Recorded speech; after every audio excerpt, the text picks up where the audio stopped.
What's going on, y'all? Welcome back to Harry the Horse BBQ, and today we are going to be determining whether you should be charcoal smoking or wood smoking your ribs. Keep it locked. Harry the Horse BBQ. All right, y'all. So when I started this channel, I had no actual offset burning cooker. I just had my PK grill next to me, and I was doing some pretty quality smoking on there. We all know that your smoking game amps up once you get an offset cooker. Now, when it comes to barbecue, some people prefer more of a charcoal smoky flavor, like what you get with burgers and steaks and things like that. And some people are more fans of the all wood burning offset cooker like I have on this side. I want to be determining today whether you can make some quality ribs off of a more charcoal style grill or whether it's worth investing in an offset cooker.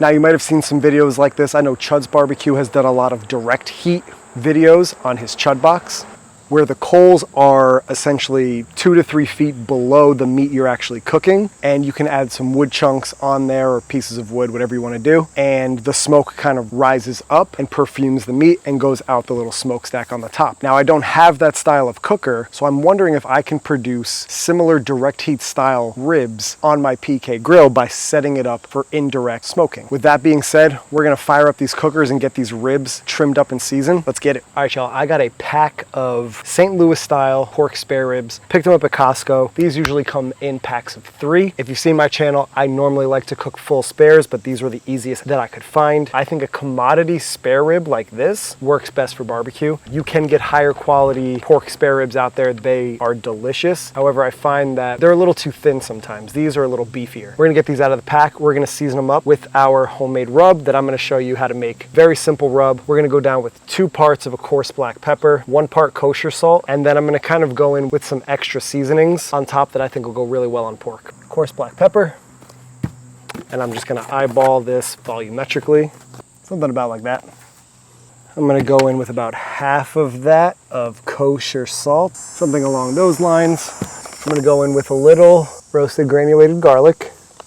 You've seen this on our channel a ton of times. I'd say about a half a part, looks good to me. I'd say another half part toasted granulated onion. I think that looks good as well. And then I'm gonna go in with a smidge Hungarian paprika. Just a little for color.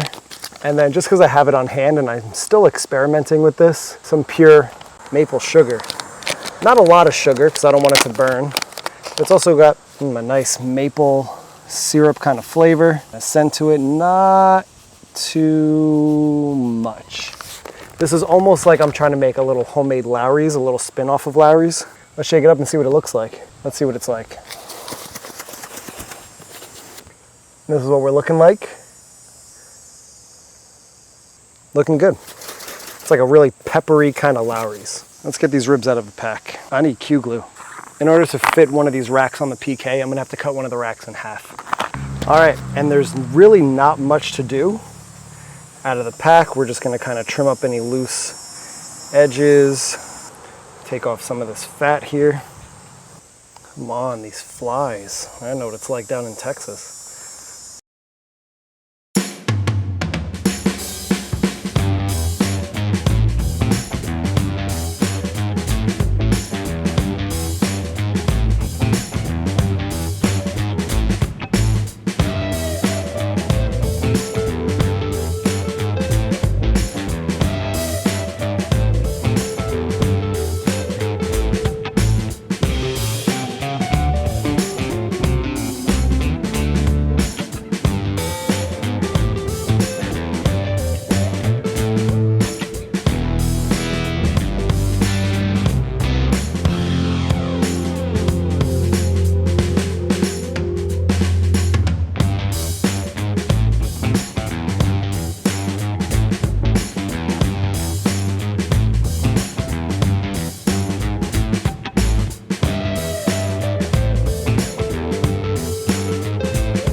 All right, y'all, it's been about 2 hours on these smoked ribs. Let's take a look inside and see what they're looking like. Kind of a bummer. There's a couple of blood spots I'm not too thrilled with, but what can you do? Let's bring you in for a closer look. So these are looking actually really dry right off the bat.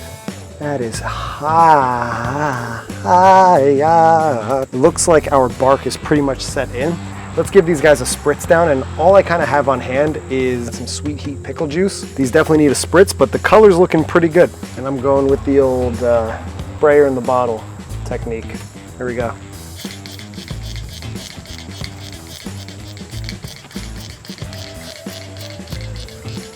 They're looking much better right off the bat. They've got like a nice orange color to them. A quick little spritz down and they're looking great. Okay, only 2 hours in. We're gonna close up shop and let's go check in on the charcoal smoked ribs. I'm gonna throw in a blocking log, why not? All right, y'all, same thing, about 2 hours in on the charcoal smoked ribs, and let's see how we're looking. Bit smoky. See these ribs from there? Way darker than the others. I'll bring you in for a closer look. Definitely quite dark on these ribs, but still looking really delicious. Let's give them a spritz with our pickle juice. Now I do have a water pan in the bottom, but we're getting close to, I think, wrapping these charcoal ribs. Maybe I'll give them another 30 minutes and then we're gonna wrap them up, because I don't want these to be super dark at the end of this. They're getting dark on this back end near the lid, and they're getting dark on the front end kind of near the fire. That should hold these ribs for a little bit. We'll close up shop so we don't get too much flame and keep rocking them out. All right, y'all, we're gonna wrap up our charcoal ribs, line the bottom with a little bit of sauce, hit it with some pickle juice, thin it out a little.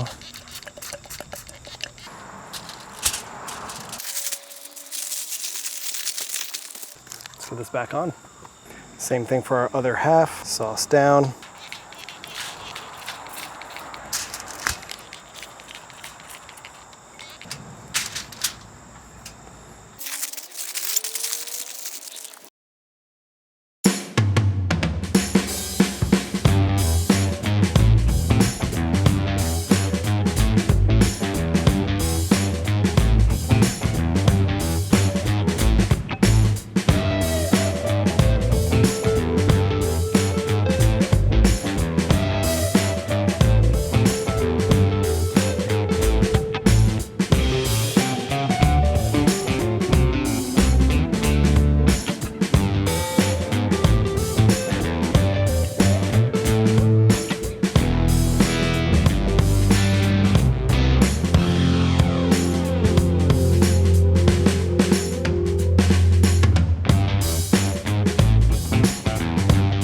All right, y'all, let's dig into these charcoal direct heat style ribs and see how they came out. Now, full disclosure, these ribs finished up in about 3.5 hours compared to the wood smoked ribs that are actually still cooking 5.5 hours later. These direct heat style or charcoal smoked ribs on the PK, since they're so close to the fire, they end up cooking quicker. You saw that they were darker and they ended up temping around 200 degrees at about 3.5 hours in. We know one thing, they're gonna be delicious regardless, but let's check them out and see how they actually came out. All right, so these are the thicker portion of the ribs. Bones are sticking out, looking pretty good.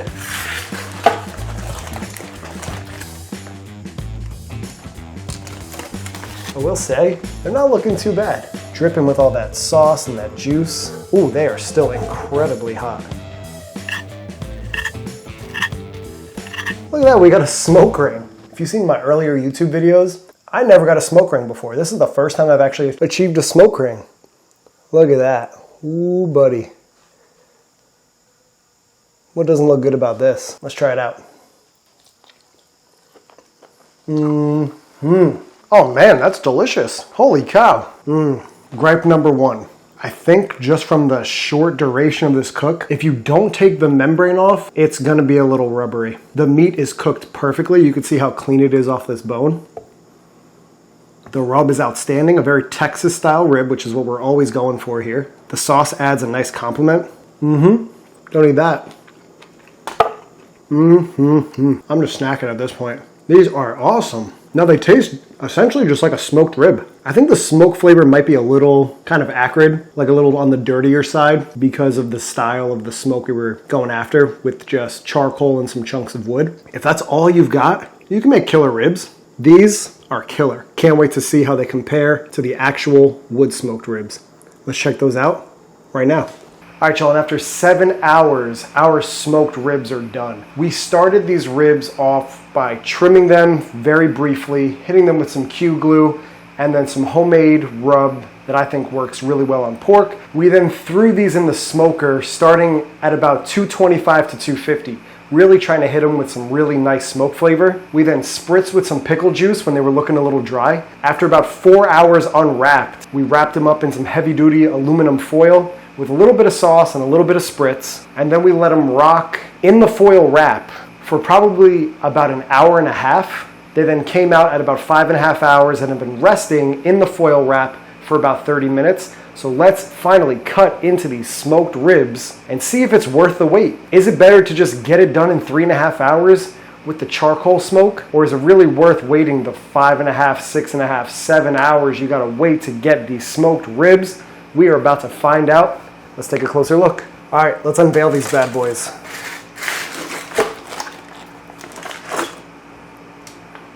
Oh man, oh man. These are some good looking ribs. Oh, I love when you drop them out of the wrap like that and you can see all the sauce and the fat. This is burning my hands for the shot. That is hot. But can you just see how beautiful these look? This might be some of the best racks of ribs I've ever cooked. The color is money, the texture is money. Let's see how the doneness is on this rack of ribs. I'd say the smoke ring may be a little less, definitely lighter color, but man, I think overall they're prettier. But let's see how we did. Oh yeah. Oh yeah. Woo! The doneness is spot on. I will say the smoke flavor is a little less intense than the charcoal smoked ribs. The smoke flavor is nice and subtle, but still like a rounded, cleaner, smokier flavor. That's what you want to see. Toss that guy to the side. So good. These are dangerous. Holy cow. Guys, these are smoky, they are tender, they are juicy, they are saucy. They are pretty much the perfect ribs. Some of the best ribs I've cooked on this channel by far. If you're gonna ask me which route I'm going when it comes to ribs, I'm going the long smoke. I don't think you can beat the clean smoke flavor. I think these are juicier too. I think all around, it's worth the extra couple hours to put into these awesome Texas style spare ribs. With that being said, let's take a look side by side of the two different ribs. You can see the darker color on the charcoal, the lighter color here. These are looking juicier. I'm not gonna turn my nose up to either of these ribs. They're both fantastic. Depends on your level of commitment and time you have on hand, but you can make great ribs on any kind of cooker you have at home. Just to prove to y'all that my second cut on my second rack went way better than the first. Nice and clean all the way around. I'm getting better at cutting ribs, but man, these are beauties. All right, thank you guys for tuning in to Harry the Horse BBQ. I really hope you like this video. When it comes to cooking ribs, do them however you like them, and you're gonna make fantastic ribs no matter what. But for me, I'm going the long smoke, classic offset style ribs. To me, they can't be beat. If you like this video, if you're out there cooking barbecue, if you like spare ribs, make sure you hit that subscribe button. Do it now, I know you wanna do it. Hit it, hit it, hit it. If you like what we're doing here, make sure you follow me on Instagram at Harry the Horse BBQ. I'd love to see what you guys are cooking up. It really helps me get inspired to go outside and cook. Make sure you leave a like on this video if you like spare ribs, if you like barbecue in general, and leave a comment down below of what you think I should cook next or what you think of my recipe here. Let me know down in the comments below. I'd love to hear it. Until the next one, y'all, I've got like 3 racks of ribs I can eat. We'll catch y'all in the next one. Peace. Too legit. I gotta get me some pickles.